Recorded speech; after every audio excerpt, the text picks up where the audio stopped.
Hello, welcome you all. आज के lecture में हम बात करेंगे एक्वायर्ड इम्यूनिटी के बारे में। जस्ट इसके प्रीवियस लेक्चर में हमने इम्यूनिटी और आइनेट इम्यूनिटी के बारे में बातें करी है। हमने सीखा है कि आइनेट इम्यूनिटी क्या होता है, कैसे काम करता है और इसके कंपोनेंट्स क्या क्या होते हैं, बैरियर्स कौन कौन से होते हैं। इस लेक्चर में हम बात करेंगे एक्वायर्ड इम्यूनिटी के बारे में। तो जो इम्यूनिटी होती है वो हमारी डिजीज फाइटिंग कैपेसिटी होती है। इम्यूनिटी जो होती है वो हमारी डिजीज फाइटिंग कैपेसिटी होती है। किसी भी डिजीज के अगेंस्ट फाइट करने की जो कैपेसिटी है वो इम्यूनिटी कहलाती है। पैथोजन के अगेंस्ट फाइट करने की कैपेसिटी जो होती है हमारे बॉडी की, ये नेचुरल कैपेसिटी होती है। इसी को हम लोग बोलते हैं इम्यूनिटी। इसको हमने दो टाइप से डिवाइड किया है, आइनेट इम्यूनिटी और एक्वायर्ड इम्यूनिटी। जो एक्वायर्ड इम्यूनिटी है इसको हमने बोला था, जो आइनेट इम्यूनिटी है इसको हमने बोला था कि ये बाय बर्थ के साथ प्रेजेंट होती है, आइनेट इम्यूनिटी होती है। लेकिन आफ्टर बर्थ हमारे डेवलपमेंट के साथ साथ, अगर हमारे डेवलपमेंट के साथ साथ, ग्रोथ और डेवलपमेंट के साथ साथ अगर इम्यूनिटी डेवलप करती है, डिजीज फाइटिंग कैपेसिटी डेवलप करती है, तो हम इसे बोलते हैं एक्वायर्ड। एक्वायर्ड इसलिए क्योंकि हमने अपने ग्रोथ और डेवलपमेंट के साथ साथ इस इम्यूनिटी को डेवलप किया है, या इम्यूनिटी जो है वो हमारी ग्रोथ और डेवलपमेंट के साथ साथ डेवलप हुई है। अगली जो बातें हैं वो एक्वायर्ड इम्यूनिटी के बारे में कुछ बेसिक्स है, उसको हम समझने का प्रयास करते हैं। एक्वायर्ड इम्यूनिटी जो होती है वो आफ्टर बर्थ एक्वायर होती है।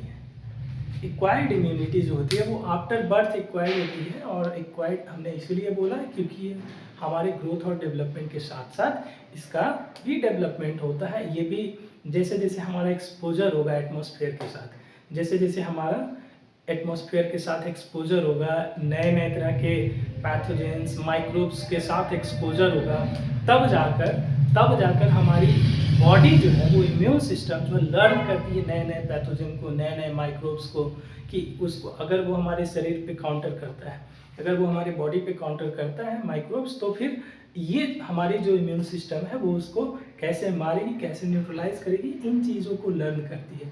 तो हम इसे बोलते हैं कि ये जो है वो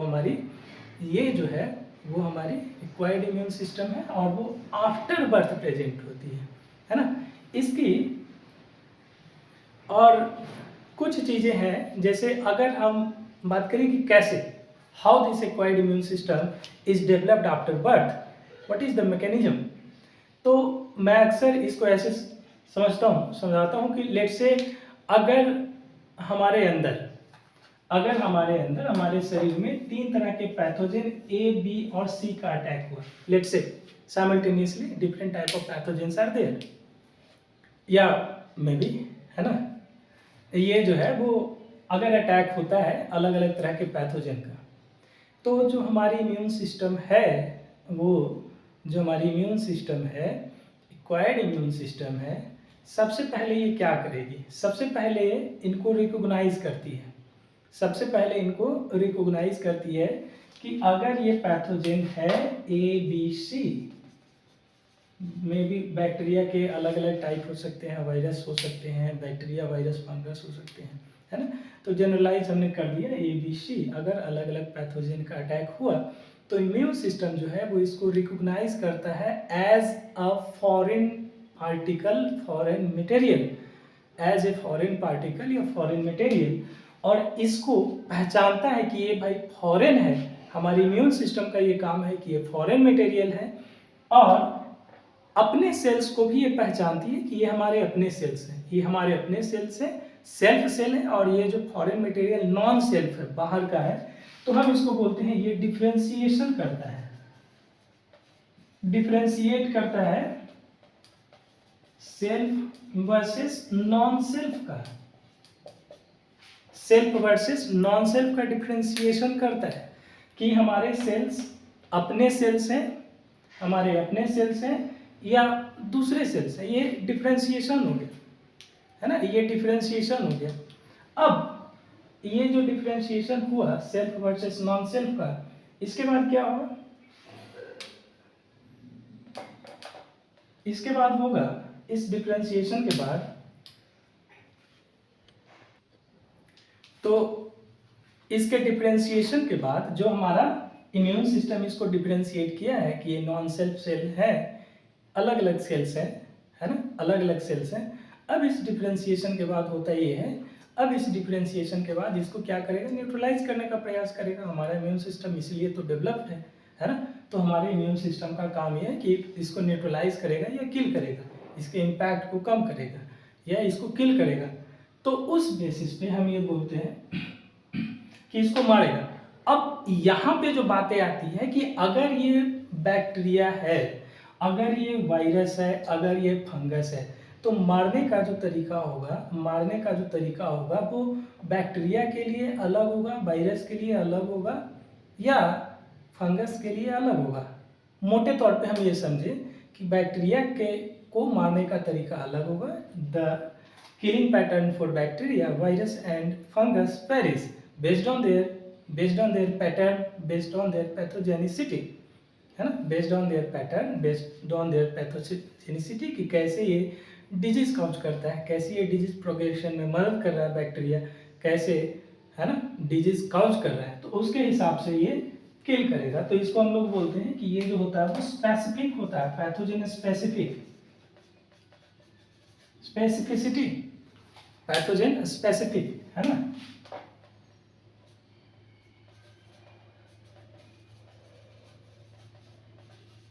अब ये अगली जो बातें है वो पैथोजन के लिए स्पेसिफिक है, डिफरेंशिएट कर रही है सेल्फ और नॉन सेल्फ की।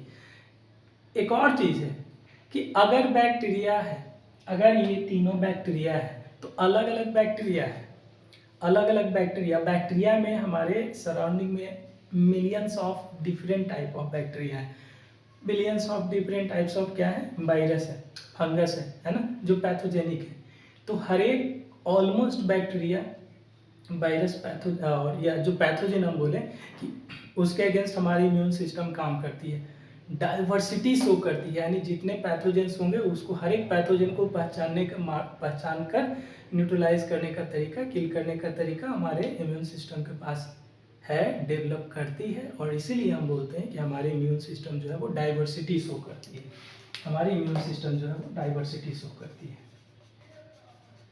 अब इसके बाद ये तो भाई कि डिफ्रेंशिएट कर दे सेल्फ नॉन सेल्फ को, स्पेसिफिक अगेंस्ट पैथोजन होगा, डाइवर्स होगा, ब्रॉड नंबर ऑफ पैथोजेंस के अगेंस्ट काम करेगा।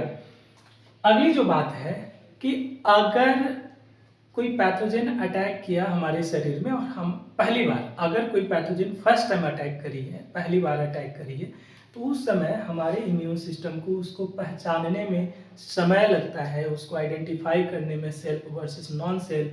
फिर अगर ये डिजीज काउजिंग है, डिजीज प्रोग्रेशन में मदद कर रहा है, डिजीज काउज कर रहा है, तो उस समय क्या होगा कि इसके डिजीज काउचिंग पैटर्न को समझना ये हमारे इम्यून सिस्टम का काम है। तो ये लर्न करती है इनिशियल इनकाउंटर पे, फर्स्ट टाइम इनकाउंटर पे क्या होती है कि ये लर्न करती है ना, फर्स्ट टाइम इनकाउंटर पे लर्न करती है। और उस समय जो इम्यून रिस्पॉन्स होता है वो स्लो होता है। क्यों होता है?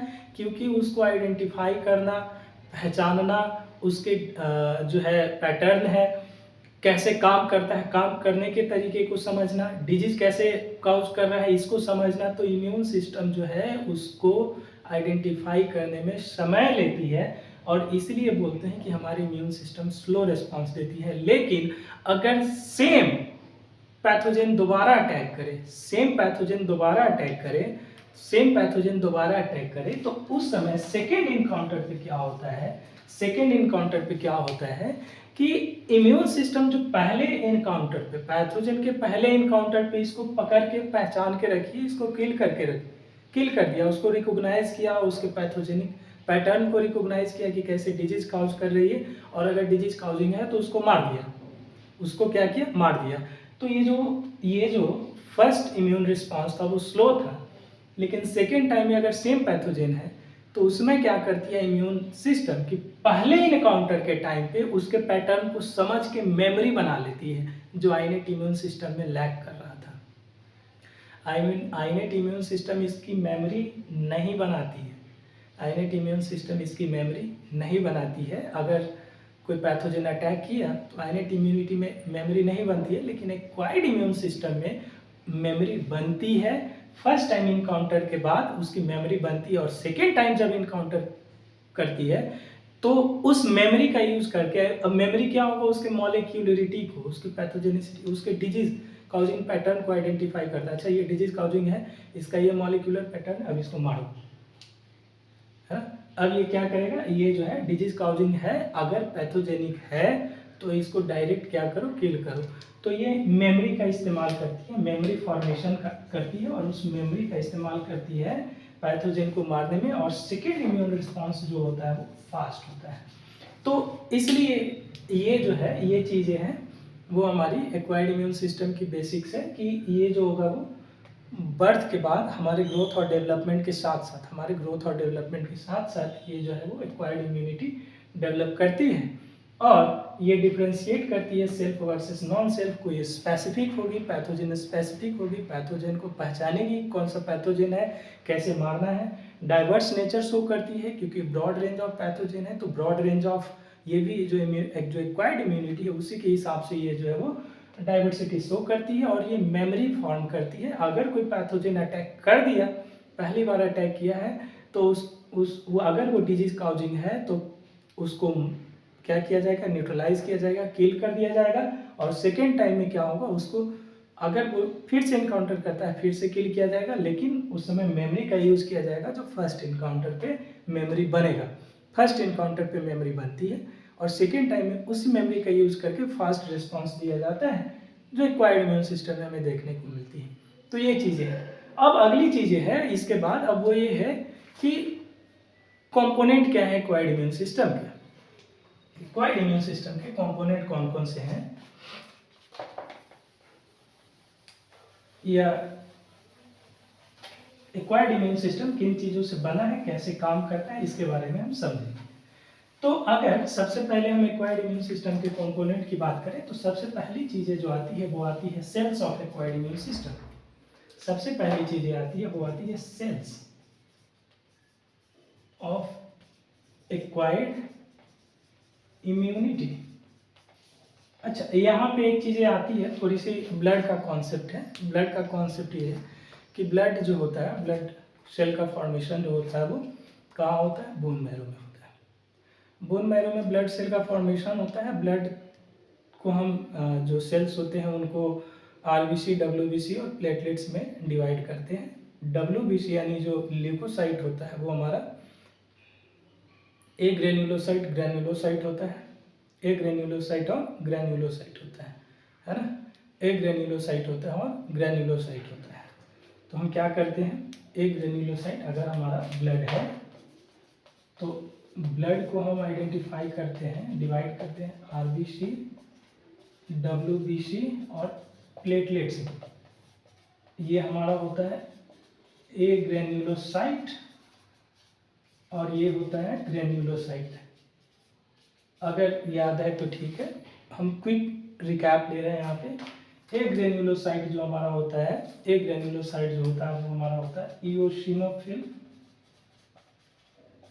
जिसको एसिडोफिल भी बोलते हैं, बेसोफिल एंड न्यूट्रोफिल। ग्रेन्युलोसाइट जो हमारा होता है वो होता है मोनोसाइट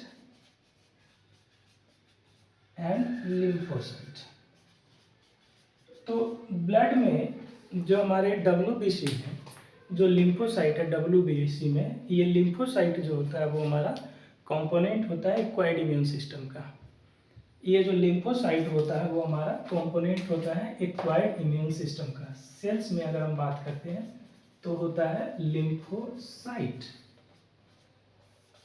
लिम्फोसाइट्स जो होते हैं वो हमारे कंपोनेंट होते हैं किसके, एक्वायर्ड इम्यून सिस्टम के।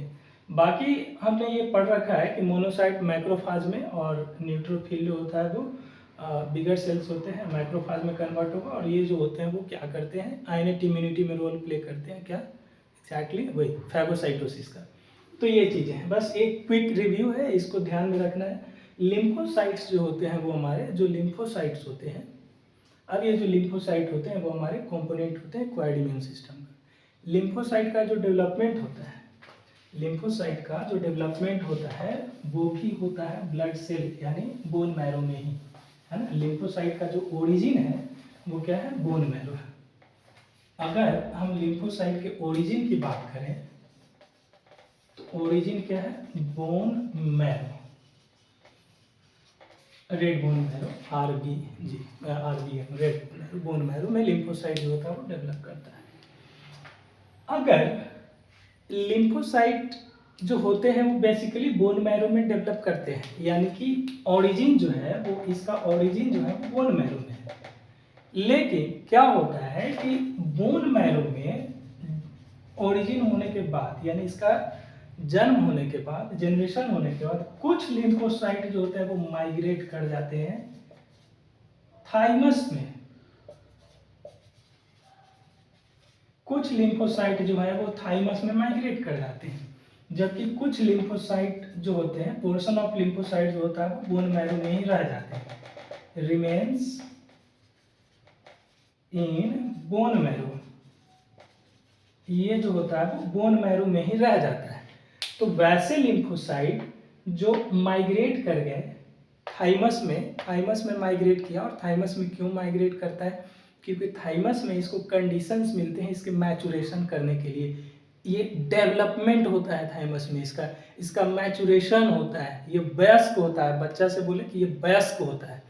तो अगर ये बोन मैरो में गया, माइग्रेट किया, सॉरी थाइमस में माइग्रेट किया, माइग्रेशन क्यों होगा, मैचुरेशन के लिए। माइग्रेशन क्यों होता है, वो मैचुरेशन के लिए, उसको कंडीशंस मिलती है मैच्योर होने के लिए।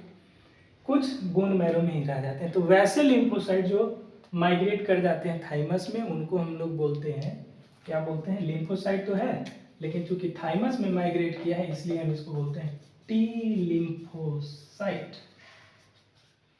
T lymphocyte. और अगर बोन मैरो में ही रह गया, उसको वहीं पे कंडीशंस मिल गए मैचुरेशन के लिए, तो हम इसको बोलते हैं कि ये जो होगा वो हमारा B lymphocyte, B for bone, bone marrow, है ना, बी फॉर बोन मैरो, तो बी लिम्फोसाइट। तो इनिशियल्स जो है टी लिम्फोसाइट, यूजुअली क्वेश्चंस आते हैं, है ना, कि ओरिजिन और मैचुरेशन को लेकर के विच of this following has the origin and maturation in bone marrow, so it is B lymphocyte, and it is, if it is thymus where maturation of lymphocyte occurs, so it is T lymphocyte. So these are the thing कि lymphocyte को हम दो type में divide करते हैं, B and T lymphocyte, based on their origin and maturation. Basically based on their maturation, not origin. Based on their maturation, because where they are maturing, that leads their name either B lymphocyte or T lymphocyte. Now B lymphocyte जो होती है, B lymphocyte जो होती है वो हमारी mature होने के बाद, मैचुरेशन होने के बाद इसमें डिफ्रेंशिएशन होता है। बी लिम्फोसाइट में डिफ्रेंशिएशन होता है फर्दर मैचुरेशन के बाद, और ये जो है वो दो कैटेगरी में डिवाइड करती है। एक को हम लोग बोलते हैं बी प्लाज्मा सेल या plasma cell only. Plasma cells जो क्या करती है, एंटीबॉडी बनाती है। बहुत popular question, antibody formation, antibody formation करती है प्लाज्मा सेल्स। कहाँ से बनता है, ये हमारा बनता है बी लिम्फोसाइट से। दूसरा है बी लिम्फोसाइट जो है वो हमारी प्लाज्मा सेल्स के अलावे मेमोरी सेल बनाती है, B memory cells, B memory cells, ये जो है वो हमारी बी मेमोरी सेल्स बनाती है। तो हम इसको बोलते हैं कि ये जो है वो हमारी प्लाज्मा सेल्स है और मेमोरी सेल्स है। इसका डिफरेंशिएशन हुआ बी लिम्फोसाइट का, मैचुरेशन कहाँ हुआ, बोन मैरो में ही मैचुरेशन हुआ। डिफरेंशिएशन कहाँ हुआ, बोन मैरो में ही डिफरेंशिएशन हुआ। किस में हुआ, प्लाज्मा सेल्स और मेमोरी सेल्स में हुआ। प्लाज्मा सेल क्या करेगा, तो प्लाज्मा सेल्स एंटीबॉडी बनाता है। मेमोरी सेल क्या करता है, मेमोरी बनाता है। एग्जैक्टली, एक्वायर्ड इम्यून सिस्टम की यही तो प्रॉपर्टी है कि ये मेमोरी बेस्ड होती है, मेमोरी बनाती है। वरना मारने का काम तो हमारे आयनेट इम्यूनिटी के सेल्स भी कर रहे थे, मैक्रोफाज डायरेक्ट किलिंग कर रहे थे। लेकिन यहाँ पे मेमोरी बनाने से क्या होती है, इसको एक्स्ट्रा एडवांटेज मिल जाती है, डाइवर्सिटी मिल जाती है, and that because of this memory cells. And also T lymphocytes जो होते हैं वो टी लिम्फोसाइट्स थाइमस में माइग्रेट करते हैं, माइग्रेशन होता है, मैचुरेशन होता है। फिर वहाँ पे टी लिम्फोसाइट का डिफ्रेंशिएशन भी होता है थाइमस में ही, और डिफ्रेंशिएशन होने के बाद जो टी लिम्फोसाइट होते हैं वो हमारे अलग अलग सेल्स बनाते हैं, और इनको हम लोग बोलते हैं कि ये जो टी लिम्फोसाइट है वो हमारा बनता है, क्या बनता है, तो ये जो टी लिम्फोसाइट है वो हमारा बनाता है, टी लिम्फोसाइट है वो हमारा बनाता है टी सी सेल्स, जिसको हम लोग साइटोटॉक्सिक टी सेल्स बोलते हैं, साइटोटॉक्सिक टी सेल्स या किलर टी सेल्स भी बोलते हैं, इसको किलर सेल्स भी बोलते हैं। एक होती है हमारी T H cells, helper, H for helper, helper T cells. एक होती है मेमोरी सेल्स, और एक होती है T reg regulatory T cell या T suppressor cell, T suppressor cells है ना, इसको रेगुलेटरी बोलो या जो है आप कह सकते हैं suppressor cells. So it is either regulatory और सप्रेसर सेल्स। तो टी लिम्फोसाइट माइग्रेशन होने के बाद, माइग्रेट करने के बाद मैच्योर करती है, मैच्योरेशन होता है और उसका डिफ्रेंशिएशन होता है। डिफ्रेंशिएशन में ये बनाती है T C cell, cytotoxic T cell, T H cell, helper T cell, memory T cell और T reg cell. Memory T cell is common where in T lymphocyte and memory cells also, है ना। तो जो हमारी T C cell है, जो हमारी T C cell है, साइटोटॉक्सिक टी सेल या किलर टी सेल है, नाम स्पष्ट है, किलर या साइटोटॉक्सिक, साइटोटॉक्सिसिटी शब्द को अलग अलग करेंगे, cytotoxic, cytotoxic, cytology, cytology, toxic, toxicity, यानी सेल्स की टॉक्सिसिटी को ये बढ़ा देता है, सेल्स के पॉइजनस नेचर को ये बढ़ा देता है, और इतना बढ़ा देता है कि सेल्स अल्टीमेटली यानी पैथोजन जो होते हैं वो डेड हो जाते हैं, डेथ हो जाता है पैथोजन का। तो किलर सेल्स या साइटोटॉक्सिक टी सेल्स है वो सेल्स को मारता है। कैसे मारता है, तो उसके मेम्ब्रेन, पैथोजन के मेम्ब्रेन में ये पोर क्रिएट करता है, पैथोजन के मेम्ब्रेन में पोर क्रिएट करता है, और पोर क्रिएट करने के बाद इसमें जो है वो कंटेंट का या तो लीक आउट होता है, लीक इन होता है, इनसाइड आउटसाइड फ्लो होता है कंटेंट का, सेल्यूलर कंटेंट का, पैथोजन का, और इसके बाद इसका जो है वो लाइसिस होता है सेल का। तो हम इसको बोलते हैं कि ये जो है वो डेथ हुआ सेल का। काम कौन कर रहा है, टीसी सेल और साइटोटॉक्सिक या किलर टी सेल। दूसरी चीज है helper T cell. T helper cell का काम क्या है, नाम क्लियर है, स्पष्ट है, हेल्पर सेल मददगार, बस ये मदद करेगा। अब या तो ये अलग दूसरे टी सेल का मदद करेगा, या दूसरे बी सेल का, लिम्फोसाइट का, प्लाज्मा का मदद करेगा, मेमोरी सेल का मदद करेगा, मेमोरी सेल का मदद करेगा, टी सेल्स का मदद करेगा, बस मदद करना। अगर जिसको असिस्ट कर रहा है, प्लाज्मा को असिस्ट करेगा तो ये एंटीबॉडी के फॉर्मेशन में मदद करेगा, टी सेल्स को मदद करेगा तो ये किलिंग मैकेनिज्म को एक्टिवेट करेगा। इसलिए हम इसको बोलते हैं कि टी सेल्स जो है वो स्टिमुलेशन का काम करती है इम्यून सिस्टम को के लिए, है ना। एक्वायर्ड इम्यून सिस्टम को स्टिमुलेट करती है, एक्वायर्ड इम्यून सिस्टम को स्टिमुलेट करती है आइदर एंटीबॉडी फॉर्मेशन में, सेल्स को किल करने में, मेमोरी बनाने में। So this is the role of T cells. Memory cells again the same here, ये मेमोरी बनाएगी, ये स्पेसिफिसिटी जो होती है उसको मेंटेन करती है कि एक्वायर्ड इम्यून सिस्टम स्पेसिफिक होता है, स्पेसिफिक पैटर्न शो करता है पैथोजन के अगेंस्ट, किस टाइप का पैथोजन है, कैसे मारना है, ये मेमोरी है तभी तो ये पहचान रही है। और ये कहाँ कौन कर रहा है, ये मेमोरी सेल्स। रेगुलेटरी सेल, अच्छा मैं अक्सर ये बोलता हूँ कि जो हमारी इम्यून सिस्टम है वो एलिफेंट है। एलिफेंट अगर ये संतुलित है, ठीक ठाक है, अच्छा काम करेगी। अगर हाथी पागल हो गया तो ये क्या करेगा, हाथी जो है, हाथी को जो खान पान दे रहा है, खिला पिला रहा है, उसको भी नहीं छोड़ेगा, ये किसी को नहीं समझेगा। इट्स लाइक एलिफेंट, और immune system is like elephant. तो इसको, हाथी को कंट्रोल करने के लिए ऊँट आएगा और उसके कान को पकड़ के कस के चबाएगा, तो ये फिर जो है वो हाथी जो हमारी कंट्रोल में आती है। It's like that immune system is basically behaving this same. Whenever this immune system is under control, so it will not disbalance, it will not cause the own cells to harm. But what will happen if the immune system doesn't recognize its own cells? What will happen if immune system fails to recognize own cells and kill own cells? तब तो एक दिन क्या होगा कि 1 by 1 हमारे सारे sales ही dead हो जाएंगे by our own immune system. तो ये जो हाइपर एक्टिविटी है कि भैया तुम्हारा काम केवल पैथोजन को मारने का है, इम्यून सिस्टम का काम केवल पैथोजन का मारने का है, और केवल पैथोजन को मारे, हमारे अपने सेल्स को नहीं। इसके लिए हम ये जो हाइपर एक्टिविटी होती है कि ज़्यादा एक्साइट मत होना, कंट्रोल में रहना, ज़्यादा एक्साइट मत होना, कंट्रोल में रखने के लिए जो सेल होते हैं वो इम्यून सिस्टम के ही सेल होते हैं, बाहर से नहीं होते हैं। वो होते हैं टी रेगुलेटरी या टी सप्रेसर सेल, जो हमारे इम्यून सिस्टम को सप्रेस करता है।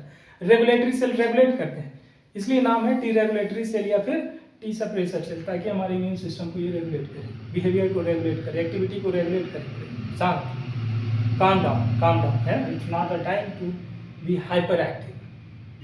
तो ये हमारे टी रेगुलेटरी या टी सप्रेसर सेल होते हैं जो हमारे इम्यून सिस्टम को अंडर कंट्रोल रखते हैं। This is all about the cells of acquired immune system. But after इसके बाद भी कुछ चीज़ें हैं, वो है एंटीबॉडी के बारे में थोड़ी सी चीज़ें हैं, that will try to know here. So after this हमने ये पढ़ा एक्वायर्ड इम्यून सिस्टम के कंपोनेंट के बारे में, cells of the acquired immune system. Now we have to move to another component that is one of the very important thing, that is antibody. So antibody जो होता है वो glycoprotein का nature का होता है।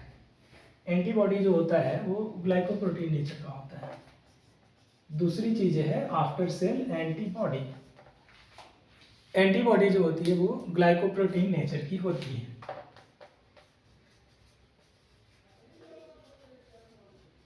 एंटीबॉडी जो होती है वो हमारी ग्लाइकोप्रोटीन नेचर की होती है। एंटीबॉडी का काम क्या होता है? एंटीबॉडी का काम होता है कि जो पैथोजन है, पैथोजन स्पेसिफिक मॉलिक्यूल के बने हुए होते हैं, उन मॉलिक्यूल्स को हम एंटीजन बोलते हैं, और उनको पहचानना। पैथोजन स्पेसिफिक मॉलिक्यूल कैरी करते हैं, हर एक पैथोजन का अपना अपना कैरेक्टरिस्टिक होता है ना, रोल नंबर जिसको बोलते हैं हम लोग आपस में अपना अपना क्लासेस में बोला करते हैं, दिस इज रोल नंबर 1।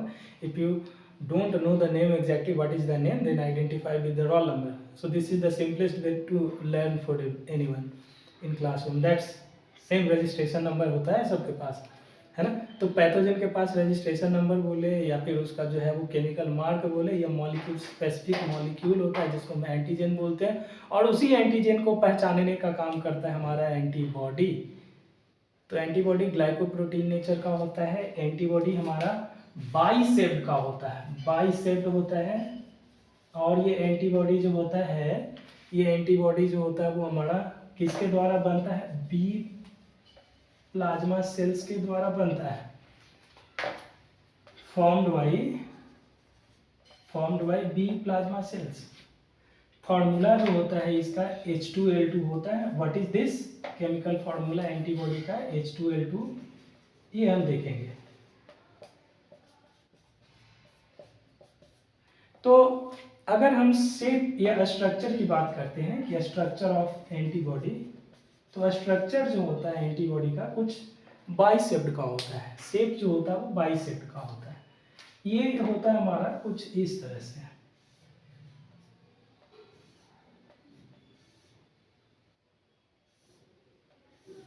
ये हमारी बाइसेप्ड एंटीबॉडी जो होती है वो कुछ इस टाइप की होती है।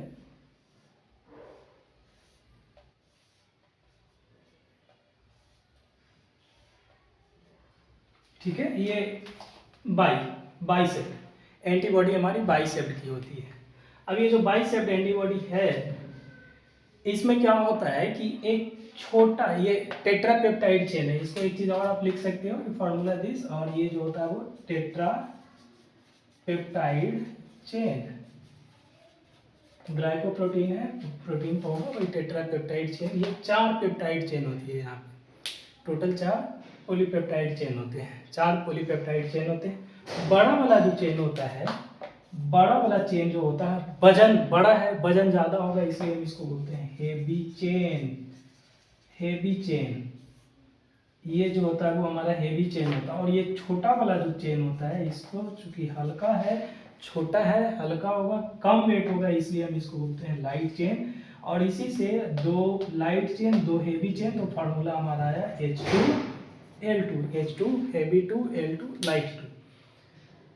अच्छा, अगर ऐसे रहेगा तो इसमें तो कोई जुड़ाव है ही नहीं एंटीबॉडी में एक दूसरे से। ये जो एंटीबॉडी मॉलिक्यूल के जो पेप्टाइड चेन है ये तो आपस में जुड़े हुए नहीं है, आपस में जुड़े हुए होते हैं। और ये आपस में जुड़े हुए होते हैं, वो कैसे जुड़े हुए होते हैं? तो वो जुड़े हुए होते हैं डाइसल्फाइड लिंकेज के थ्रू। डाइसल्फाइड लिंकेज के थ्रू हमारे जो एंटीबॉडी के मॉलिक्यूल होते हैं वो आपस में जुड़े हुए होते हैं। जैसे अगर हेवी चेन और हेवी चेन है तो हमारा यहाँ पे दो डाइसल्फाइड लिंकेज होता है, दो डाइसल्फाइड लिंकेज होगा, वो हमारा ये होगा डॉट जो है वो हमारा सल्फर को शो कर रहा है, डाइसल्फाइड लिंकेज। लाइट चेन और हेवी चेन जो होते हैं वो हमारे लाइट चेन और हेवी चेन जो होते हैं वो हमारे एक डाइसल्फाइड लिंकेज से जुड़ा हुआ होता है, एक डाइसल्फाइड लिंकेज से जुड़ा हुआ होता है। और इस तरह से ये डाइसल्फाइड लिंकेज जो होता है वो हमारे पेप्टाइड चेन को स्टेबलाइज करता है, एक दूसरे से जोड़ के रखता है। यानी कि हेवी चेन के बीच में दो डाइसल्फाइड और हेवी चेन लाइट चेन के बीच में एक डाइसल्फाइड लिंकेज होता है। ये इंटरचेन डाइसल्फाइड लिंकेज है, इंटरचेन 4 डाइसल्फाइड, टोटल 1 2 3 4 डाइसल्फाइड इंटरचेन चेन के बीच में। और हर एक जो मॉलिक्यूल होता है लाइट चेन जो होता है वो हमारा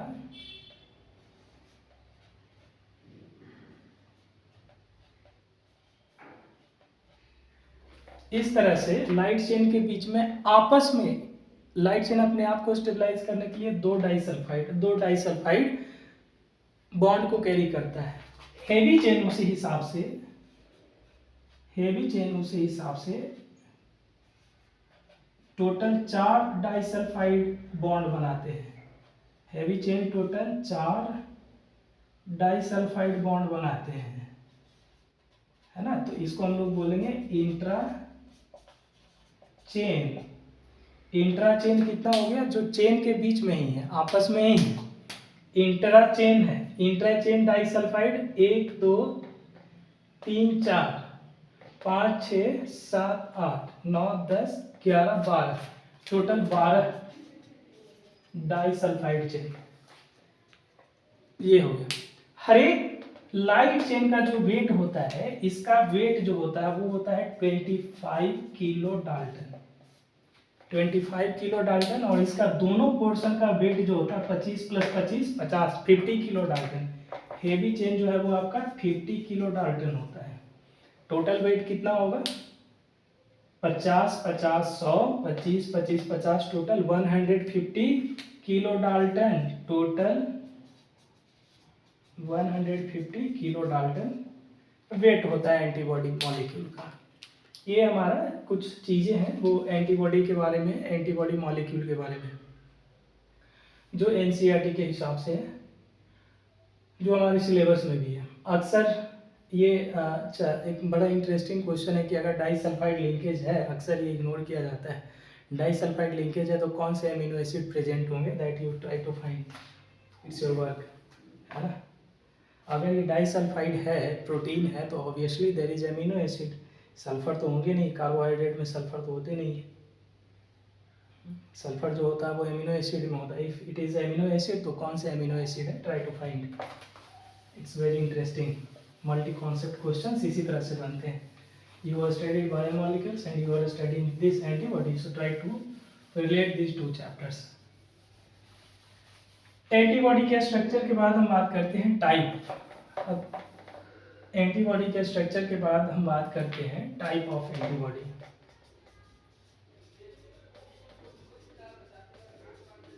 type of antibody, type of antibody 5 type के होते हैं। कौन सा एंटीबॉडी को, अच्छा आईजी क्यों बोलते हैं? IgA, IgD, IgE,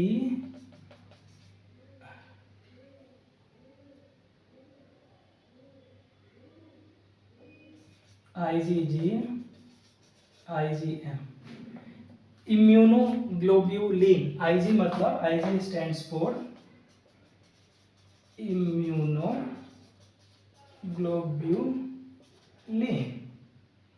इम्यूनोग्लोब्यूलिन इसलिए हम आईजी बोलते हैं। तो antibody stands for immunoglobulin also. It's very common and related term. ये जो होगा वो हमारा इम्यूनोग्लोब्यूलिन ए, इम्यूनोग्लोब्यूलिन डी, इम्यूनोग्लोब्यूलिन ई, इम्यूनोग्लोब्यूलिन जी, इम्यूनोग्लोब्यूलिन ए होगा, है ना। सबसे ज्यादा अगर कोई एंटीबॉडी है हमारे शरीर में वो है IgG. This is very important, try to recall. ये अक्सर ये क्वेश्चंस पूछे जाते हैं। अगर सबसे ज्यादा कोई है तो वो है आईजीजी, इम्यूनोग्लोब्यूलिन जी, गामा, जिसको हम लोग बोलते हैं आईजीजी। 70% के अप्रॉक्स होता है। Why this is important? क्योंकि ये हमारे शरीर में मेजर जो इम्यून रिस्पॉन्स होते हैं, एक्वायर्ड इम्यून रिस्पॉन्स, उसमें रोल प्ले करता है। एक तो ये इम्यून रिस्पॉन्स, हालांकि सबका इम्यून रिस्पॉन्स ही होगा, लेकिन संख्या इसका ज़्यादा है तो obviously it is having a greater role among all these. तो इम्यून रिस्पॉन्स हो गया, प्राइमरी इम्यून रिस्पॉन्स हो गया। इम्यून रिस्पॉन्स के बाद ये क्या होता है कि इंपॉर्टेंट इसलिए भी हो जाता है कि कैन क्रॉस, हमारे शरीर में सबसे ज़्यादा जो है वो हमारा आईजीजी है। और आईजीजी ही जो होता है वो मदर बॉडी से, मदर ब्लड से प्लासेंटा के थ्रू पास कर सकता है, फिल्टर करके पास करता है फीटस में। यानी कि एम्ब्रियोनिक डेवलपमेंट के समय अगर मदर को कोई इन्फेक्शन है, पैथोजन है, और वो ब्लड से समहाउ अगर इंटर करती है पैथोजन जो है वो समहाउ प्लासेंटा के थ्रू, है ना, तो वहां पे मदर ब्लड से इम्यूनोग्लोब्यूलिन गामा आईजीजी भी होती है जो ब्लड से पास करती है फीटस में। एंड दिस इज इंपॉर्टेंट कि जो फीटस है उसका जो इम्यूनिटी है, इम्यून रिस्पॉन्स है, वो आईजीजी के द्वारा होता है। And this is provided by mother blood. So that's why it become very important कि अगर एक्वायर्ड इम्यूनिटी कैरेक्टर शो कर रहा है foetus, then how? This is because the presence of IgG, and this is because of the flow of IgG from mother blood to fetus through placenta। ये दूसरी चीजें है ये IgA। दूसरी, अगर अबंडेंस के हिसाब से 70% है तो ये दूसरा नंबर पे रैंक होगा IgA। IgA जो होता है वो हमारा IgA लगभग 10% के आसपास होता है। And this is important because we know कि mother milk is important for baby for initial days. Mother milk is important for baby in initial days, क्योंकि हमने पढ़ा है जस्ट कि by birth innate immune response होता है, acquired immune response नहीं होता। और अगर कंडीशंस पैथोजेनिक हो, स्ट्रेसफुल कंडीशन हो, बहुत सारे पैथोजन हो, बार बार पैथोजन का अटैक हो रहा हो, तो उस समय हमारे जो न्यूनेट्स होते हैं, किड्स होते हैं, जो नवजात होते हैं, उनके अंदर जो होता है वो एक्वायर्ड इम्यून कैरेक्टर शो कर रहे हैं। This is because of IgA। Mother milk जो होती है वो कोलेस्ट्रॉल रिच होती है, और इसमें जो होता है वो IgA एंटीबॉडी होता है, immunoglobulin A। That is why it is very important कि in initial days after parturition, so the child must be actually fed by mother milk। साथ ही साथ ये जो होता है ये मदर मिल्क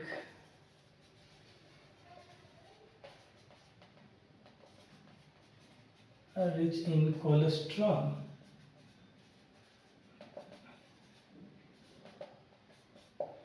जिसमें IgA होता है।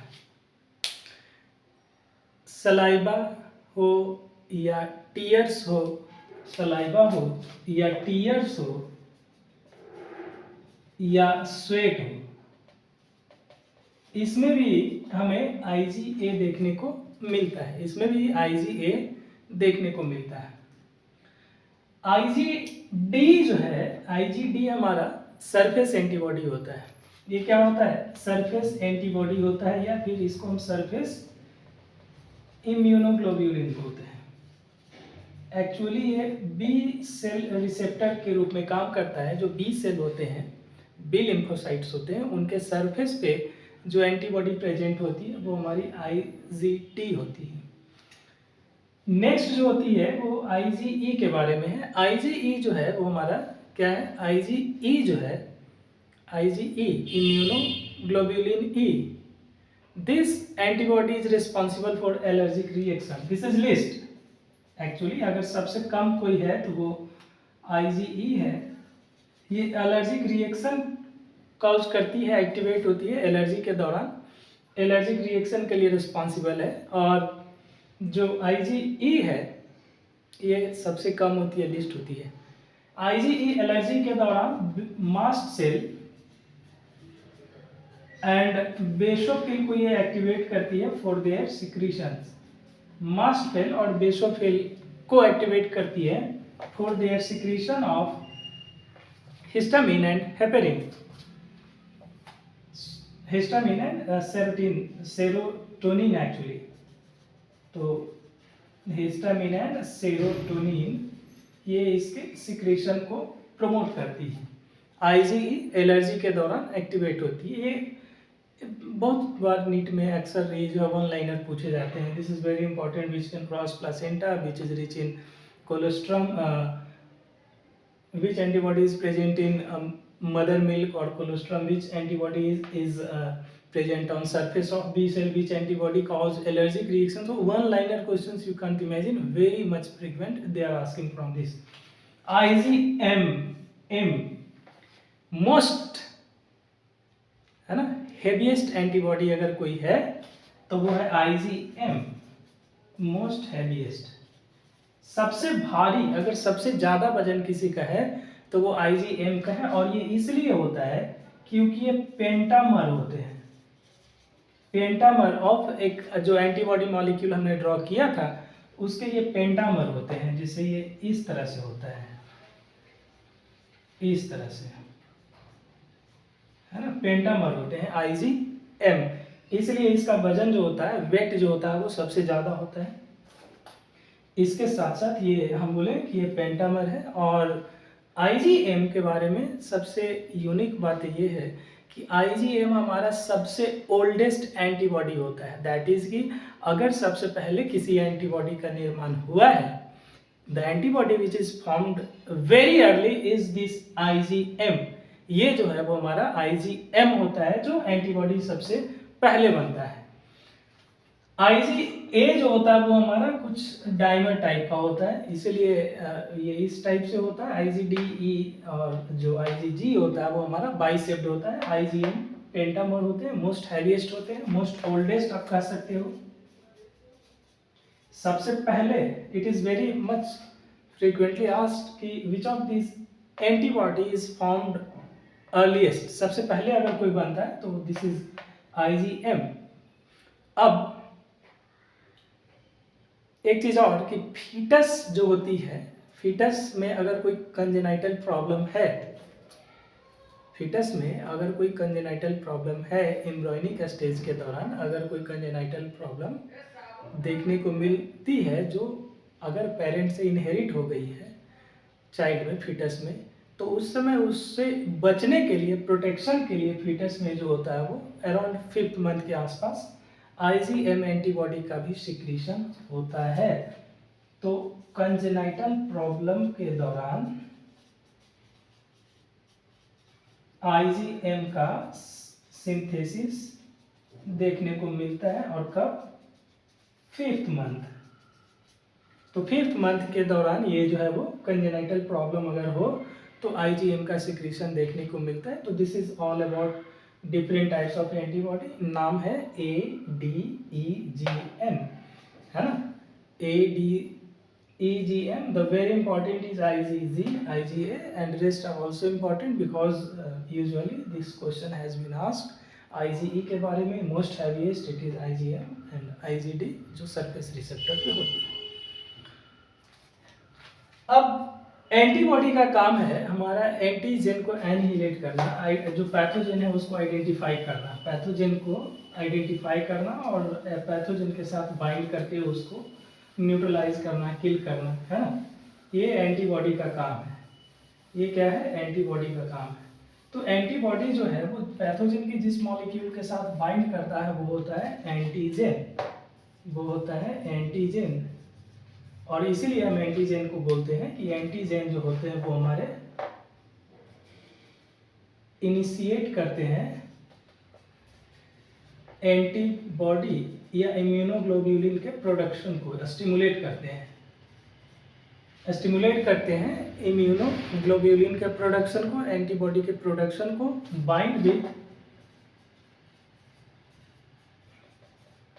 बाइंड्स विद एंटीबॉडी, एंटीबॉडी के साथ बाइंड करता है। ये क्या है? केमिकल है, केमिकल्स है, और मोस्टली ये क्या है? प्रोटीन है। मोस्टली जो हमारा एंटीजन होता है मोस्टली प्रोटीन होता है। ये चीज़ें हैं कि जो एंटीजन होगा वो इनिशिएट करेगा इम्यूनोग्लोबुलिन यानी कि जो एंटीबॉडी है उसके प्रोडक्शन को स्टिमुलेट करता है, बाइंड करता है एंटीबॉडी के साथ। ये मोस्टली केमिकल होता है। एंटीजन एंटीबॉडी के साथ बाइंड कर रहा है, एंटीजन जो हमारा है वो एंटीबॉडी के साथ बाइंड कर रहा है। एंटीजन जो हमारा है वो एंटीबॉडी के साथ बाइंड कर रहा है। कुछ इस तरह से हमारा एंटीबॉडी है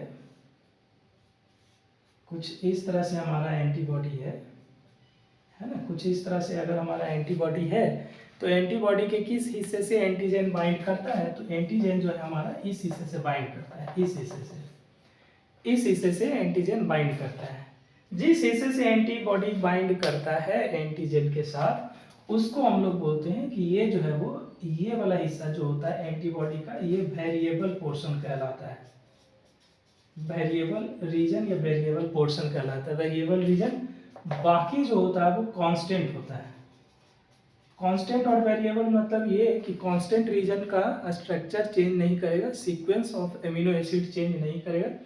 वेरिएबल रीजन जो होते हैं वहाँ पे एमिनो एसिड चेंज करते हैं और वही जो है वो वेरिएंस क्रिएट करता है, इसको विविधता लाता है। जैसे मान लो कि अगर हर एक एंटीबॉडी पे एमिनो एसिड का सीक्वेंस अगर सेम ही हो जाएगा तब तो एंटीबॉडी अलग अलग होगा ही नहीं, सभी तो एक ही तरह के एंटीबॉडी हो गए, और एक तरह के एंटीबॉडी होंगे तो एक ही एंटीजन से बाइंड करेंगे। तो ये स्पेसिफिसिटी लाने के लिए कि अलग अलग एंटीजन से बाइंड करें, बैक्टीरिया से बाइंड करें, बैक्टीरिया ए, बैक्टीरिया बी और बैक्टीरिया सी से, तो उसके लिए क्या होनी चाहिए? वेरिएबिलिटी होनी चाहिए, यानी कि इसको भी अलग अलग स्ट्रक्चर शो करना पड़ेगा। तो जो वेरिएबल रीजन होता है, जो एंटीजन बाइंडिंग रीजन होता है, इसको हम लोग बोलते हैं antigen binding region. Antigen binding region जो होता है ये हमारा क्या होता है? वेरिएबल स्ट्रक्चर शो करता है। एक चीज और आपके लिए इंपॉर्टेंट कि एंटीबॉडी का वो हिस्सा जो एंटीजन के साथ बाइंड कर रहा है इसको हम लोग बोलते हैं, एंटीबॉडी का वो हिस्सा जो एंटीबॉडी के साथ बाइंड करता है उसको हम लोग बोलते हैं पैराटोप, है ना। एंटीबॉडी का वो हिस्सा जो एंटीजन के साथ बाइंड कर रहा है वो हो रहा है पैराटोप, और एंटीजन का वो हिस्सा जो क्या हो रहा है कि एंटीबॉडी से बाइंड कर रहा है, ये हिस्सा बाइंड कर रहा है, तो इसको हम लोग बोलते हैं ईपीटोप। तो ईपीटोप जो होता है वो आपका एंटीजन के पास होता है, पैराटोप जो होता है वो आपका एंटीबॉडी का वो हिस्सा जो बाइंड करता है। तो ये चीजें जो है वो एंटीजन के बारे में है, एंटीजन एंटीबॉडी इंटरेक्शन के बारे में है। अब ये बाइंड करके एंटीजन को रिकॉग्नाइज करेगा, बाइंड करेगा, बाइंड करने के बाद उसको न्यूट्रलाइज करेगा, उसको जो है वो एंटीजन के इफेक्ट को, पैथोजन के इफेक्ट को न्यूट्रलाइज करेगा, किल करेगा, है किल करेगा, उसके इफेक्ट को न्यूट्रलाइज करेगा पैथोजन। लास्ट पॉइंट एक चीज ये आती है कि जैसे जो हमारा अभी हमने देखा कि जो हमारा एंटीबॉडी है, एंटीबॉडी क्या कर रहा है? एंटीबॉडी जो है वो हमारा बी सेल यानी प्लाज्मा सेल के द्वारा सिक्रीट हो रहा है, बी सेल प्लाज्मा सेल के द्वारा सिक्रीट हो रहा है एंटीबॉडी, और सिक्रीट होने के बाद या तो ये रिसेप्टर पे है बी सेल के या ब्लड में डिजॉल्व करके ब्लड में सर्कुलेट करता है। तो चूंकि प्लाज्मा सेल जो है वो एंटीबॉडी को सिक्रीट किया ब्लड में, और ब्लड जो है वो हमारा फ्लूइड है, और फ्लूइड को हम ह्यूमर बोलते हैं, इसलिए जो इम्यूनिटी जो एंटीबॉडी के द्वारा दी जाती है यानी कि जो बी सेल इम्यूनिटी होती है बी सेल के द्वारा एंटीबॉडी, और एंटीबॉडी जो है बी सेल के द्वारा एंटीबॉडी, और एंटीबॉडी जो है वो हमारी ब्लड, जिसको हम ह्यूमर भी बोलते हैं, ह्यूमरल फ्लूइड है, ह्यूमर। इस चैप्टर के शुरुआत में हमने देखा है कि जो पढ़नी है हमें इस चैप्टर में कि जो फ्लूइड होते हैं बॉडी में उसको हम ह्यूमर बोलते हैं। तो चूंकि ब्लड में है एंटीबॉडी और ये ह्यूमर कहलाती है फ्लूइड, जो बॉडी फ्लूइड, इसीलिए इसकी जो इम्यूनिटी है इसको हम लोग बोलते हैं बी सेल इम्यूनिटी को humoral immunity, humoral immunity, because cells are not directly involve rather than, ऐसा लगता है कि फ्लूइड के द्वारा इम्यूनिटी है, ब्लड के द्वारा इम्यूनिटी है, इसलिए हम इसको ह्यूमोरल इम्यूनिटी बोलते हैं। जबकि टी सेल जो है टीसी सेल बनाते हैं, टी सेल, टी लिम्फोसाइट्स जो है वो टीसी सेल्स बनाते हैं, cytotoxic T cell, killer T cells, और ये क्या करता है, किल करता है पैथोजन को, किल करता है पैथोजन को, और इसीलिए हम बोलते हैं कि ये जो इम्यूनिटी है टी सेल के द्वारा जो इम्यूनिटी है वो जो इम्यूनिटी है वो चूंकि डायरेक्ट सेल के द्वारा किलिंग हो रही है, तो इसको हम लोग बोलते हैं कि ये जो है वो हमारी क्या है सेल मेडिएटेड इम्यूनिटी है, सेल मेडिएटेड इम्यूनिटी। अक्सर ये प्रश्न पूछा जाता है कि which of the following cell is responsible for humoral immunity और सेल मेडिएटेड इम्यूनिटी। तो अगर सेल मेडिएटेड इम्यूनिटी होगा CMI तो टी सेल, और बी सेल जो होगा वो ह्यूमरल इम्यूनिटी को प्रोवाइड करेगा। मैं इसको अक्सर याद रखता था, मैं भूल जाता था, कन्फ्यूजन हो जाती थी मुझे। सो आई यूज्ड टू से कि अच्छा पेंसिल जो आती थी ना पहले HB मार्क करके आती थी, HB से मैं उसे याद रखा, अच्छा HB H for humoral, B for B cell. तो that's analogy you can remember as आपको जो समझ में, जैसे आपको याद रखना हो वैसे आप प्रिपेयर करें, बट दैट टोटली मैटर्स ये कि अगर ह्यूमरल इम्यूनिटी है तो वो बी सेल के द्वारा होगी और टी सेल जो है वो सेल मेडिएटेड इम्यूनिटी होगी। लास्ट पॉइंट कि ये एक्वायर्ड इम्यूनिटी का जरूरत क्यों पड़ा है, एक्वायर्ड इम्यूनिटी का जरूरत क्यों पड़ा है। तो सबसे पहले जो हमारे शरीर में जो इम्यूनिटी यानी इम्यून अटैक डिजीज को रोकते हैं, पैथोजन को रोकते हैं,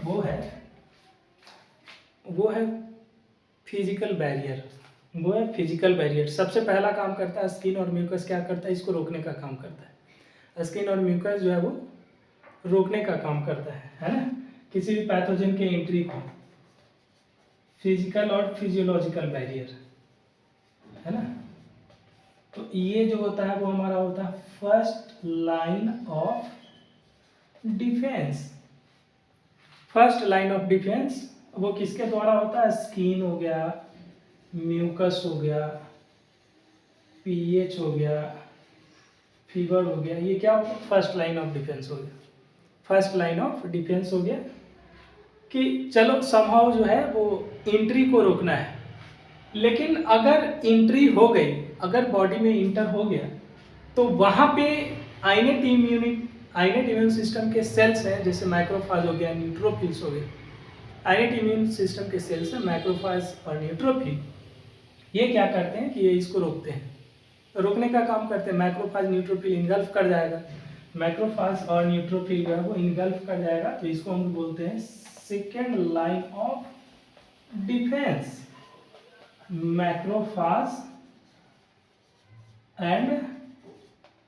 मैक्रोफाज हो गया, न्यूट्रोफिल्स हो गया और नेचुरल किलर सेल्स हो गए। लेकिन क्या होता है कि मैक्रोफाज और न्यूट्रोफिल फेल कर जाए, या उसको इनगल्फ तो कर ले लेकिन मार ही ना पाए, या वहाँ पे मैक्रोफाज न्यूट्रोफिल फेल कर जाए, तो इस केस में क्या हो, तो इस केस में होता ये है कि ये जो है फिर हमारा acquired immune system role play करता है। लिम्फोसाइट्स आते हैं, एंटीबॉडी आते हैं, तब जाकर उस पैथोजन को रिमूव करने का, किल करने का प्रयास करते हैं। इसको हम लोग बोलते हैं थर्ड लाइन ऑफ डिफेंस, है ना, थर्ड लाइन ऑफ डिफेंस। ये होता है लिम्फोसाइट के द्वारा, lymphocyte B and T lymphocyte। Third line of defence हो गया वो B lymphocyte और T lymphocyte के रूप। तो ये जो होता है वो हमारा first line of defence, second line of defence और थर्ड लाइन ऑफ डिफेंस जो होता है वो इस तरह से इम्यून अटैक को रोका जाता है। इम्यून सिस्टम जो होता है हमारा एक्टिवेट होता है और किसी पैथोजन के अटैक को रोकता है।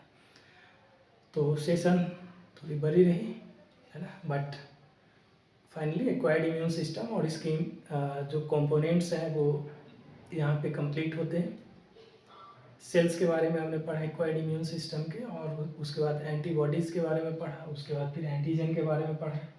लाइन ऑफ डिफेंस कि कैसे इम्यून सिस्टम जो होता है वो हमारे अंदर किसी भी डिजीज़ या पैथोजन के अटैक को, एंट्री को रोकता है, डिजीज़ काउजिंग या डिजीज़ प्रोग्रेशन को रोकता है। तो that's we have learn so far first line of defence, second line of defence, third line of defence. इसके बाद जो आती है कुछ विशेष बातें आती है वो एक्वायर्ड इम्यून सिस्टम के बारे में, इम्यूनाइजेशन के बारे में, वो will talk in next session. So फिलहाल के लिए थैंक यू वेरी मच।